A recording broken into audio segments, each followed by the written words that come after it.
Noa Tishby was the first Israeli special envoy for combating anti-Semitism and the delegitimization of Israel. She's also the author of Israel, a simple guide to the most misunderstood country on earth. I asked her earlier about how Israelis and the Jewish community are feeling right now, 2 weeks after those October 7th attacks, and a warning: this interview contains mention of atrocities committed by Hamas that day that viewers could find disturbing.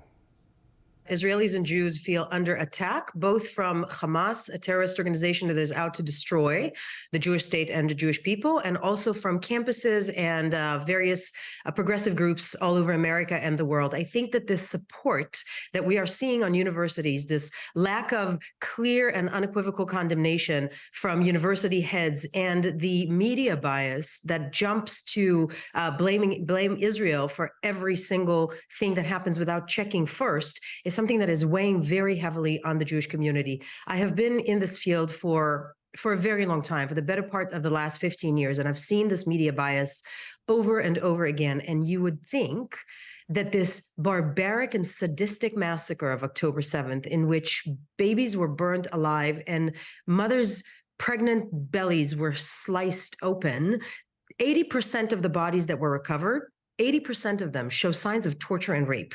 So the sadistic attack of October 7th should have woken up every single media outlet, every single Western democracy, every single university head, and kind of realize what it is that we're dealing with. And the fact that it hasn't yet is weighing very heavily on the Jewish community, on Israelis, and on people that actually loves and support democracies all over the world. This is a big mea culpa that the world needs to do. Okay, there's a few things there I'd like to explore, and please take my questions as seeking clarification and curiosity. You talk about the protests, for example, at universities and what you call the lack of support.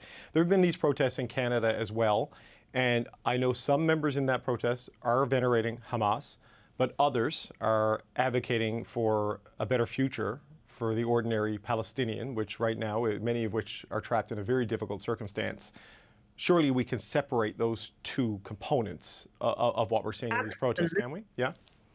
Absolutely. And I've been saying for many, many years, I'm pro-Israeli and I'm also pro-Palestinian. And somebody needs to understand that we need to free Palestinians from Hamas. They have been under this terrorist organization since 2006.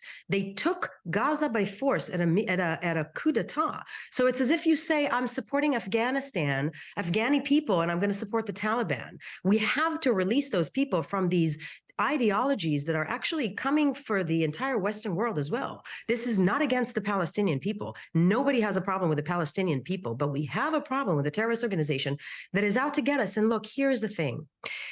It's all fun and game to say that people are just protesting to defend Palestinians, and that is all true. That is, I support the right of life and self-determination for all innocent Palestinians. But when you look at organizations and groups like BLM Chicago that post on their social media a photo of a paraglider with a Palestinian flag calling it resistance, when that paraglider was armed in and gliding into a music festival, slaughtering innocent people, I don't see how that would free Palestine. I don't see how that brings a two-state solution to the table. I don't see how this is bringing the Palestinians any kind of freedom or democracy that, frankly, they deserve. That was Noa Tishby, the first Israeli special envoy for combating anti-Semitism.